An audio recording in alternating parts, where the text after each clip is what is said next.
Hi everyone. So tonight I'm going to be making pasta alla amatriciana, which is a tomato sauce based pasta dish. It's a tomato sauce with onions and garlic. It's a spicy sauce, so we use some chili flakes for that, and some rendered pork in some capacity. So either pancetta, bacon, or traditionally it's guanciale.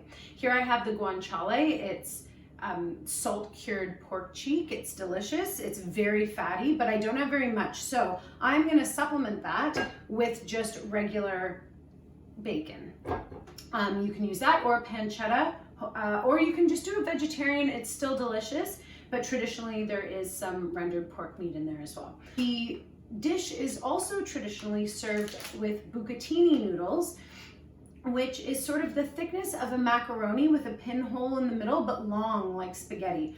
I don't have any bucatini right now, so tonight I'm just gonna go classic spaghetti, which will be just as delicious. We also have a little change here. Traditionally, amatriciana uses Pecorino, which is a little bit sharper of a hard cheese. You can also use Gran Padano, or for me tonight, I'm just using Parmesan because that's what I had. It'll work with any hard cheese that you might have.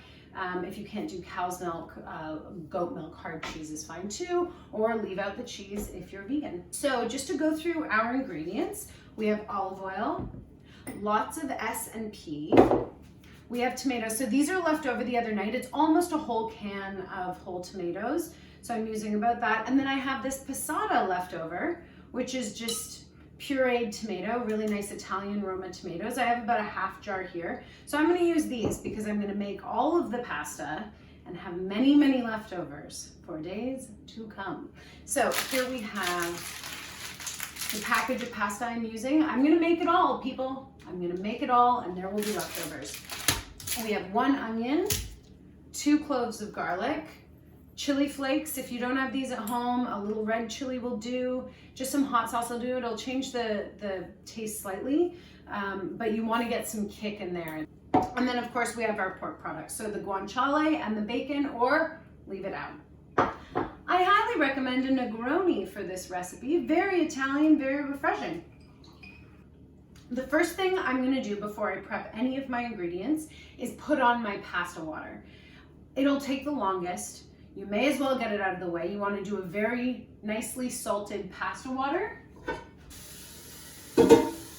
And don't try to use a small pot for this. Use a big pot. When you're at the end and you're not sure if the water is going to actually cover the pasta, and you're pouring in cold water and hoping it comes to a boil in time, it's just not worth it. Just put a big pot of pasta water on. I hope this is, now that I'm saying this, I hope this is big enough. Maybe I want to, you know what? I'm going to go bigger. You're going to want to take your salt, and you're going to want to put in quite a bit of salt. I'm going to put this on right away just to get it going. Then, because I'm using that big a pot for that, I'm going to trade in this saucepan, and I'm going to use this for my sauce now, because may as well. We're going to leave lots of room so we can have lots of food and lots of leftovers. So now that the pasta water's on, you can forget about that for a little while. And the first thing you're going to do is you're going to mince your garlic very fine, and you're going to mince your onion very fine. Remember my trick from one of my last videos where you take a little pinch of salt and you salt your garlic, and that'll get the water coming out and it'll keep it all together, so it makes it a lot easier to mince. It becomes almost like an exfoliator.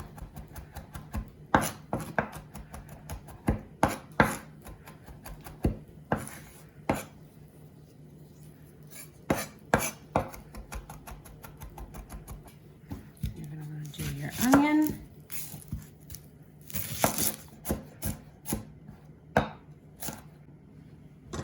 Okay, so then once that's diced, you can just set that aside. Okay, so next we have our pork to prepare. And while we're preparing the pork, now that these are all diced up, I would start heating our pot here. You want to get it to sort of a medium high. I'm going to start with the guanciale. So it seems like a lot of fat with the white on it. which is what that is fat.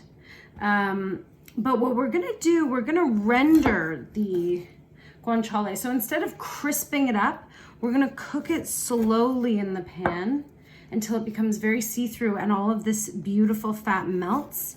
And that's gonna go into the pasta sauce. And that's gonna give it this really rich taste. I'm gonna throw that in there.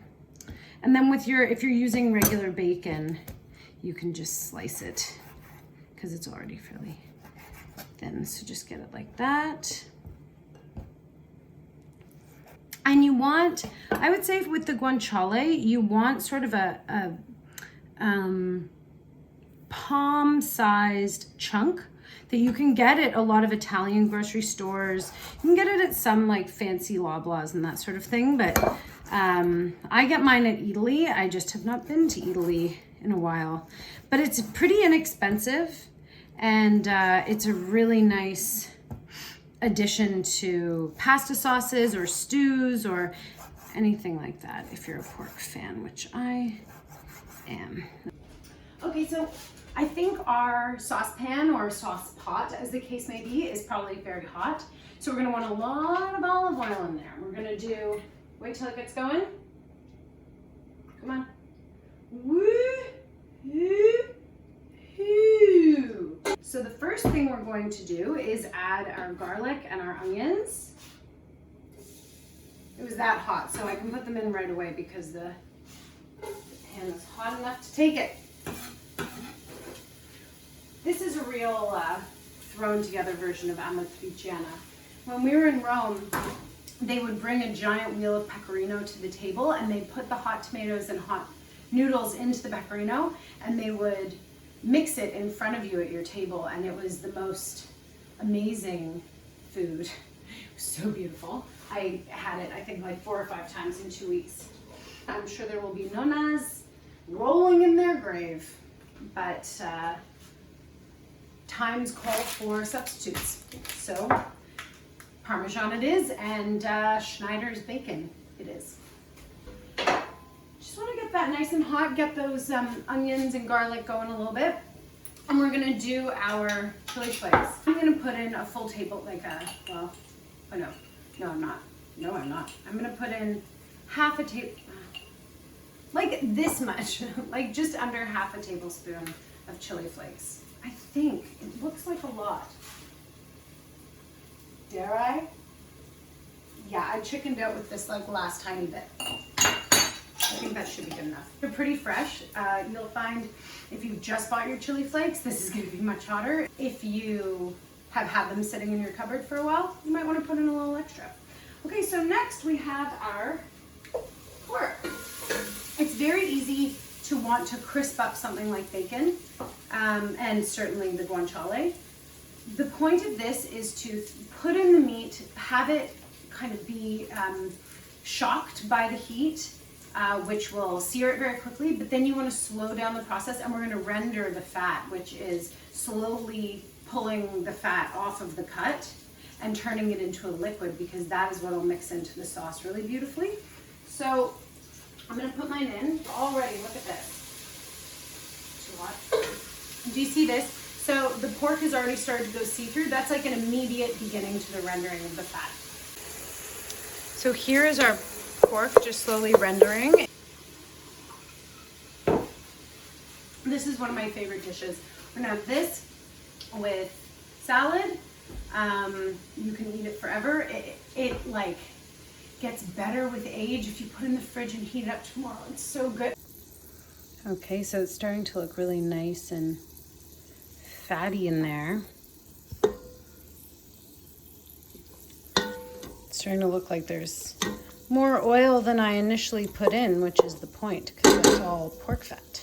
So my pork has been rendering for about 8 minutes. It's looking pretty good, and our garlic is starting to kind of stick to the bottom a little bit, so I think it's time to put in our tomatoes. You'll see that the pork fat comes out and it seems very oily and greasy. That's fine. That'll be counteracted by the acidity in the tomatoes, so don't panic. All of these Roma tomatoes, and then the muti, which is the muti is the the brand of tomato, and passata is a strained tomato. And then the passata. Mix all that up. And you're going to bring it to a simmer. All right, my people. So the tomato and pork and garlic and onion has been simmering, and the chili flakes and all that has been simmering away for about 10 minutes now. I'm going to lower it even more. Mine tends to bubble up because of the gas stove. So I'm going to do a little bit of a salting now, not too much. And pepper. Here we have the pasta water. So it had come to a boil and I turned it off. Now's the time to turn it back on, because your pasta is going to take about 10 minutes, and then it should all time together very, very nicely. So what I'm going to do is just explain to you how it comes together, because it happens quickly, but it is what makes this such a wonderful dish and very fresh tasting. So we're going to boil the pasta for about 10 minutes until it's al dente. You want a little bit of a bite on it, not what you would sit down and eat. You want a little bit before, because we're going to cook it a little bit longer after we've boiled it in the sauce, if that makes sense. So a key to this is to get a bowl, and you're going to get some pasta water in there once the pasta is almost done, because all of the starch from the pasta comes off of the noodles and goes into the water. So pasta water, I'm sure you've heard of the term pasta water and its importance, but you're going to want to save that, because that'll help us to thicken the sauce while we're mixing the pasta into it. We pour a little bit of pasta water, stir, put the cheese in. It gets really creamy. The starch helps to get the tomato sauce to stick to the pasta, to stick to the cheese. So it's a very important part of the process. The sauce is going here. It's starting to reduce, which is perfect. A little S&P. This guy's boiling away. So I'm gonna do the full package. In my salty pasta water, get your pasta in there. Tongs are your friend during this time. You want your pasta to come back up to a boil, and then you're going to turn it down ever so slightly, because you don't want those big boiling bubbles coming out over the pot and burning no so. So here's the pasta. You just want to make sure it's nice and separate off the top. Sauce, it's just reducing away, looking really beautiful. Okay, so it's been about 8 minutes for the pasta, so I'm going to give it a try. So turn it off. Get your bowl, get your pasta water, and drain. You want to try and drain as quickly as possible, because for every second the pasta is near or in the hot water, it's still cooking. And you want to take control of that. So we have the sauce, it's in a good place. You want to keep it at the lowest heat possible. You have your pasta. You want to put your pasta in with the sauce, basically right away. You want to add some of your cheese. You want to get your tongs, and you're going to want to start turning that pasta. The dance you want to be doing during this time is mixing your pasta, salt, pepper, cheese, olive oil, and then pasta water once it starts to get dry. So get creative with this, be tasting it. This is sort of the fun part. It can be a little bit stressful because you don't want your pasta to overcook, but don't worry about that too much. I'm going to take that pasta water, put a dollop of that in there, and keep mixing. And be tasting it as you go, making sure there's enough salt. You want to know when the pasta's done. Like mine, it's very good. Mine is a little bit al dente, which is good. It means I have a bit more time of mixing it before it starts to overcook. So there is liquid in here. There's pasta water, there's sauce. So your pasta will keep cooking if it's on the heat.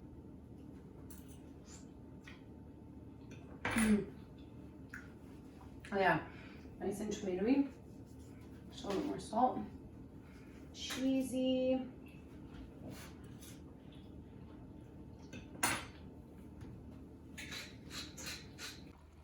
All right, there we go.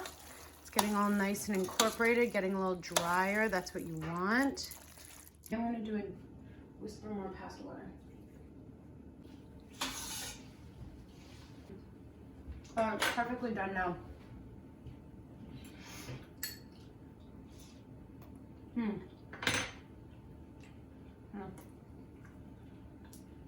Thought. Oh my God. Oh, it's so good. It's so good. I love pasta so much. I'll cook it every day. So please try this out. If you don't eat meat, leave out the meat. If you do eat meat, put in the meat.